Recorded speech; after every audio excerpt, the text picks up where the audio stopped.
Welcome back, everybody. This is Strong Principles. My name is Larry Medina. I'm Rob Delacruz. And I'm Zach Bragg. Thank you guys for tuning in to today's episode. And today we're discussing a subject that was actually a blog post to our members. And we want to discuss it into a little bit more detail. But our subject is how your coach decides when and how to correct you. And so basically there's a hierarchy of things that we look at as coaches. When we're making adjustments to your movement and when we're coaching you through it, the corrections aren't just random. And so we're trying to make sure that you're doing things properly. And so kind of the hierarchy of things, the first tier that we look at that we wrote down was, are you safe? And so obviously this is a non-negotiable. If you're not safe doing an exercise, you could injure yourself. It needs to be stopped, immediately corrected, done the correct way. And so that's the first thing we're looking at when it's a big thing. And I'll kind of just run through each of them and then we can talk about it even. But the second one is, are you actually getting the intended stimulus, making sure that the exercise is doing what it's supposed to? And then finally, there's fine tuning. And so this is a little bit more nuance, making those small adjustments. But let's talk about the first one. Is it safe? Why do we look at that first? Yeah, when we look at the safe, and in a group program, a lot of times they could be up to 25 people on the floor. And the first thing I do is, like, when I scan, is I look for like the big issues, like backgrounding, something looks unsafe, they're moving weird, and those are the ones that I'm going to address first. And once you go and address those first, then you kind of like take a second scan. But that's the first thing, is like with our eyes we look. If it's in personals, you look right away, is like, are there positionals? But the safety is always first. And safety first has a lot to do with positional in their movement. 100%. And so when we look at those movement patterns, like we always talk about the 5 movement patterns, each of those movement patterns positionally have to be proper. Otherwise, it can lead to something putting pressure somewhere else. So if you have a hinge pattern and somebody's bending over and they have lower back, their lower back is rounded, or they're not able to bend, or they don't have enough hamstring mobility to bend properly, we have to make an adjustment for safety, given not even the intended stimulus, because it's going to put that pressure on the lower back. And so you could run into issues there. And then obviously you get injured, it's just going to take away the entire, it's going to set you back. So safety's going to be number one. Yeah, safety's number one, and it's like, how are they moving? That's what we're looking at. And is this exercise a good exercise for them? Yeah. Which then we might have to adjust. It could be a regression, like something might have to change right away. But that's the first thing I'm going to do, is I'm going to scan for that. And then, not to get too technical, but there's biomechanical joint angles that are ideal for the body. Mm-hmm. And you start moving outside of those, you start causing issues. There's like wear and tear, and then if there's load, then it can get dangerous. And those are we're looking at. That's getting like a little too high up, but we're just making sure, does it look good? Yeah. Yep.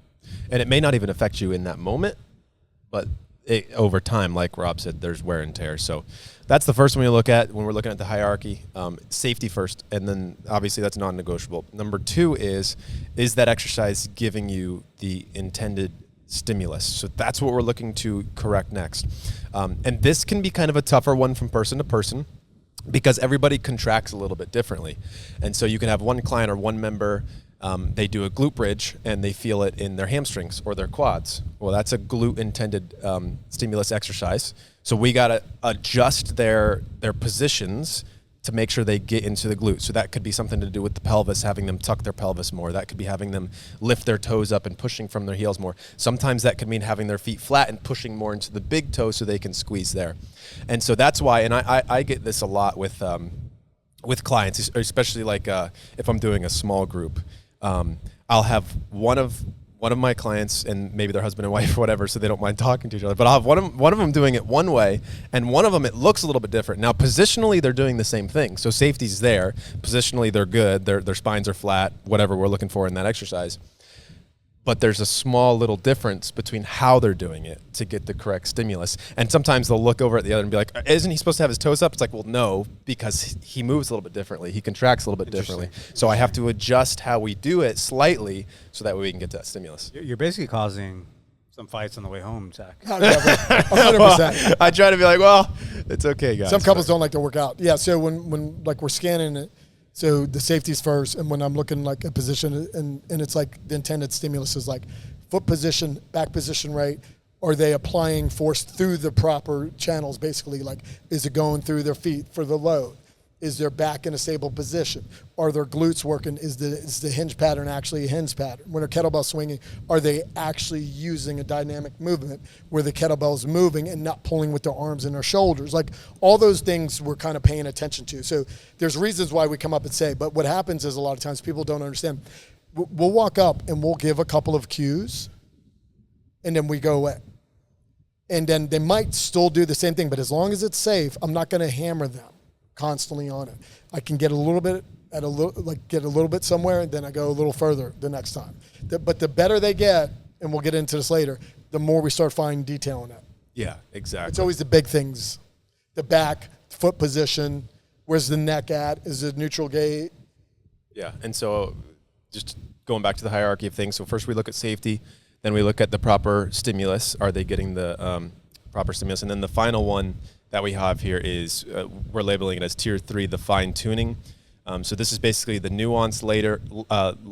And so like Rob was saying, everybody's a little bit different too with how they move. And so there's different foot angles that might be created, especially on like Olympic lifts. We might look at more bar path on things, head positions, adjusting them. But again, this is cueing for each individual person. And so in each individual experience level. And so you have somebody who's a little bit newer. We're mainly going to be looking at those two things. And we're mainly looking at those two things for everybody, but we're going to focus on those. We're not really going to get into the nuanced stuff too much with somebody who's newer. We got to adjust that for somebody who maybe has a little bit more experience. But I think Rob brought up a good point that we don't want to just keep hammering it because it can deter you from the exercise. And I've seen it, and I've been guilty of it, where I'm really trying to get somebody to get it down correctly, especially with somebody who might be more experienced. And so I keep making all these adjustments. You keep throwing cues at them, and sometimes that can just throw them off, and then it can completely just throw off the exercise. So sometimes 1 or 2 cues, see if they make the adjustment, even if they don't, not just hammering them with it because it can throw them off. So yeah, too many cues will make it just makes it too high of a complexity. And so it's the basics first. And then as they start getting better at the basics, then I start coming in and kind of tweaking things. And like sometimes you'll get an individual say something like, oh my God, was I not doing that before? Like, no, you weren't. But now we're at a position, at a spot that you can do this. Because if you start giving them advanced cues before, they can't even get in the right movement pattern and position to even think about that. Yeah. And that's a big one too, because it's not that you were doing it incorrectly before. So I'll get a client who comes up to me and goes, oh, I've been doing it wrong this whole time. It's like, no, you haven't been doing it wrong this whole time. But you just weren't ready for this small adjustment that I was going to give you yet.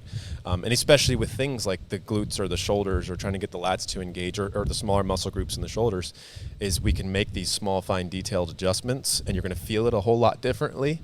But you have to be ready for those adjustments. Yeah, we're refining the movement. It's not that I let you do it wrong. Yeah. But you were at a stage, and it's good, but now we can make it better. Mm-hmm. The way I'm hearing this out, right? Like the way is coming to my mind is like, it's almost like when you do Brazilian Jiu-Jitsu, you're doing the arm bar a certain way, and then like when you're a white belt, and then you go into a blue belt, it's a tweak, Yeah. Purple, brown. Yep. It starts fine tuning. Yeah. Yep.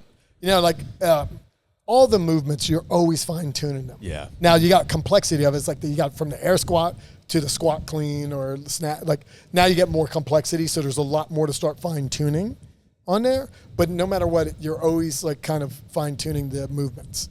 Yeah. Makes sense. Yeah. But the main takeaways, it's definitely not random, the stuff that your coach is giving you. And just because he gives you a new cue and maybe adjusts the movement a little bit doesn't mean you were doing it wrong. But the tier of things that we look at, is it safe? That's number 1, non-negotiable.